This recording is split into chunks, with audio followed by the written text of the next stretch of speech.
Have you ever looked into the eyes of someone you love and felt something was quietly shifting? Not loud, not obvious, just a quiet, unsettling feeling that something isn't quite the same. Their smile still flickers, their voice still echoes, but beneath the surface, there's a silence you can't explain. Most of us think death comes with a dramatic moment, a hospital bed, a final breath. But the truth is far more mysterious. The body rarely shouts its goodbyes. Instead, it whispers. Whispers that come as subtle changes, small signs, changes in appetite, sleep, energy, awareness, things that on their own may seem harmless. But together, they tell a deeper story. You see, when the body knows its time is drawing near, it often begins to let go, quietly, gradually, long before the final day arrives. And if you're not paying attention, you might miss the only chance to prepare, to connect, to bring peace into their final season. This video is not here to scare you. It's here to awaken you, because the greatest gift we can give someone nearing the end is presence, understanding, and love that meets them where they are. But that starts with knowing the signs. So take a deep breath. Stay with me.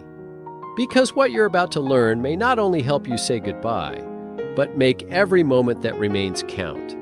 Let's begin with the first quiet sign that something deeper may already be unfolding. You don't notice it overnight. It begins in silence, in the notch on the belt that no longer fits, the favorite sweater that now hangs loose at the shoulders. The plate isn't being finished, but no one says much. After all, people slow down as they age, don't they? But behind these subtle shifts lies a quiet truth. The body may be preparing for something deeper. Weight loss in the elderly, especially when it's sudden or unexplained, is often misunderstood. Families chalk it up to poor appetite, picky eating, or even stubbornness. But this isn't about skipping meals or changing tastes. It's a sign of the body beginning to let go. Muscle begins to vanish, slowly, almost invisibly. What used to be strength turns into fragility. Movements become slower, less stable. A walk across the room becomes a shuffle. But the danger isn't just in what you can see. It's what the body is no longer doing beneath the surface. As we age, the body often struggles to absorb nutrients, break down protein, or maintain energy levels. The immune system weakens, healing slows, organs begin to conserve instead of rebuild, and what looks like just getting older may actually be a signal that the deeper systems, the ones we don't see, are preparing to shut down. And then there's the emotional side. Food, once a joy, becomes a burden. Meals that were once filled with conversation now happen in quiet disinterest. This isn't just physical. It's often tied to emotional withdrawal, fatigue, or even the early signs of mental decline. When someone begins to eat less, it may be because their body is simply no longer asking for more. So what can you do? You don't need to force food or count calories. That's not the goal anymore. Now, it's about comfort. Small meals that feel good, hydration, warmth, presence at the table, even when the plate remains half full. Because when the body begins to speak in whispers like this, it's not asking for solutions, it's asking to be understood. And in that understanding, we begin to offer not just care, but peace. There's a kind of tiredness that no amount of rest can cure. It's not about being sleepy. It's about the soul and body quietly dimming their flame. You may notice it in the smallest moments. They sit longer before getting up. Their hands tremble slightly when buttoning a shirt, and walks they once enjoyed now feel like uphill climbs. But this isn't just aging. It's the body speaking in a language few know how to hear. This level of fatigue isn't laziness. It's not forgetfulness. It's not disinterest. It's the body conserving what little energy it has left. In its quiet wisdom, the body begins prioritizing survival, choosing to keep vital systems running over anything else. So, where energy once flowed freely for activity, conversation, or chores, Now it's guarded carefully, spent only when absolutely necessary. You'll see them resting more, napping during the day, struggling to stay awake at dinner. Even simple tasks, like brushing their hair, pouring a glass of water, or walking to the next room, can feel monumental. And what's most heartbreaking is not just the physical exhaustion, but the emotional toll it takes. They know what they used to do. They remember their own independence, and losing it, piece by piece, is deeply frustrating. Many retreat, not because they've stopped caring, but because their bodies no longer allow them to show up as they used to. And this is where we must step in, not with pressure or frustration, but with presence. Don't push, don't force. Instead, be there. Offer companionship, even in the quiet. Share a peaceful silence. Sit beside them while they rest. Because in these final months, they don't need to be made stronger. They need to feel safe, supported, and unconditionally loved. The body may be slowing, but your compassion, that's what gives them strength now. And sometimes, the greatest act of love is simply to let them rest. They were once the heart of every story. Names remembered, birthdays recalled, voices full of insight and warmth. But now, you start to notice a shift. A familiar gaze that lingers too long. A question repeated minutes after it was answered. A strange pause in a room they've known for decades. It's not just forgetfulness. It's not just a bad day. This is something deeper. This is the mind slowly stepping away. Mental fog doesn't announce itself with a crash. It arrives like a mist, gentle, unassuming, and almost invisible at first. One moment they're fully present. The next they seem distant, as if floating between two realities. Conversations trail off mid-sentence. Their once vibrant personality dims. Even the places they've known all their life begin to look unfamiliar in their eyes. You may try to anchor them, remind them, correct them, bring them back. But this only deepens the disconnect, because what they need isn't answers, it's understanding. What they need isn't fixing, it's presence.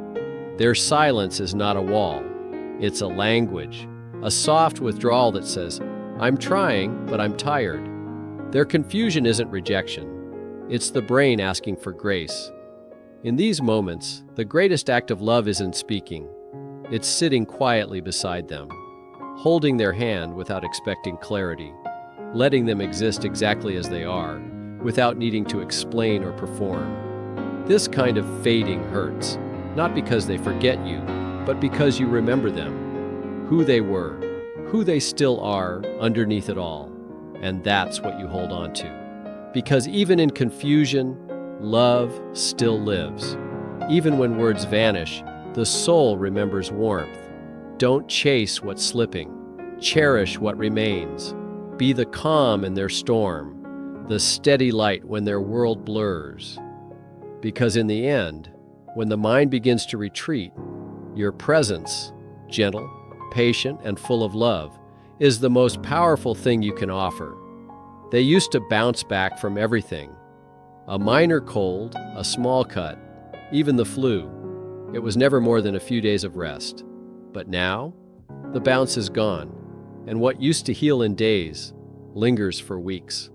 Sometimes, never truly going away. This is not just age catching up. It's the body quietly stepping back. You start to notice the infections are more frequent. A persistent cough that never really fades. A low-grade fever that keeps returning. A skin irritation that just won't heal. The immune system, once a silent warrior, has begun to lower its shield. It's no longer fighting with the same force. This change is subtle, but relentless. The body is conserving energy, directing its dwindling strength toward the core systems, letting go of the little battles. That once harmless UTI becomes a repeated hospital visit. That tiny scrape refuses to scab. The antibiotics that used to work, now they barely make a dent. And still, you want to fight. Of course you do. You want to fix it. You offer soups, pills, doctor visits, supplements, anything to reverse what's happening. But here's the truth that's hardest to accept. The body isn't asking to be fixed anymore. It's asking to be comforted. This stage is no longer about recovery. It's about peace. It's about warm blankets, soft conversations, favorite songs playing in the background. It's about holding their hand while their body speaks the language of slowing down. Persistent illness isn't random. It's a quiet countdown, a gentle unraveling of the systems that once protected them. And in these moments, love changes shape.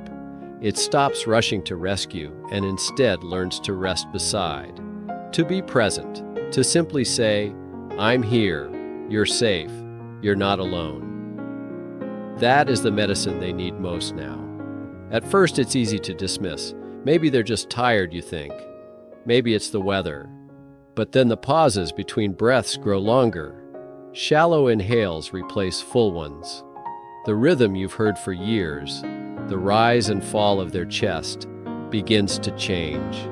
It's not just breathing anymore. It's a message. The body, in its infinite wisdom, begins to conserve energy. It shifts focus, pulling blood and warmth away from the hands, the feet, the skin. Fingers grow cold.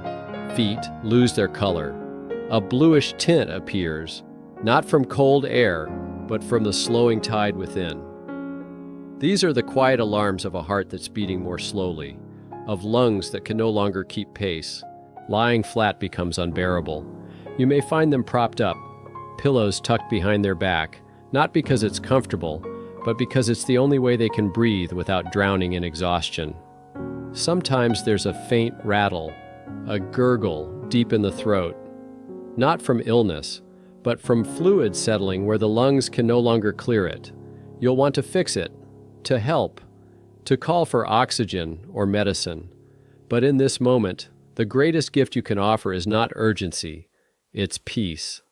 Soft lighting, quiet tones, a hand held gently, words spoken not to stimulate, but to soothe. Because at this stage, the body is not asking for more time, it's asking for dignity. These changes in breath and circulation are not a failure of the body, but a final act of surrender, a sacred slowing, a whisper that says, "I'm ready, so be there," not as a rescuer, not as a fixer, but as someone who understands that the final breath deserves the same love and presence as the first one did. In the end, your calm presence is the medicine they'll feel most, and now you've heard them. The whispers the body gives us when it begins to let go. Not cries for help, not demands for more time, but gentle, sacred signals asking us to slow down, to notice, to love with deeper presence. These 5 signs aren't just medical. They're human. They're emotional. They're spiritual. They're quiet invitations to hold space for someone you love in the most vulnerable, meaningful chapter of their life. Because when the body begins to speak in silence, it's not asking for rescue. It's asking for reverence. And you, as the witness, the caregiver, the son, the daughter, the friend, you hold the power to turn this difficult season into something beautiful, something honest, something filled with grace, not through heroic measures, but through gentle ones, a hand held without words, a presence that doesn't rush, a heart willing to sit still, even when the path ahead feels uncertain. Remember, this stage of life is not about giving up. It's about showing up, fully, patiently, with love that asks for nothing in return. And if you've made it this far, if something in this message touched your heart, let it stay with you. Let it guide the way you care. Let it shape the way you love. Because when the end comes, what they'll remember isn't the treatment.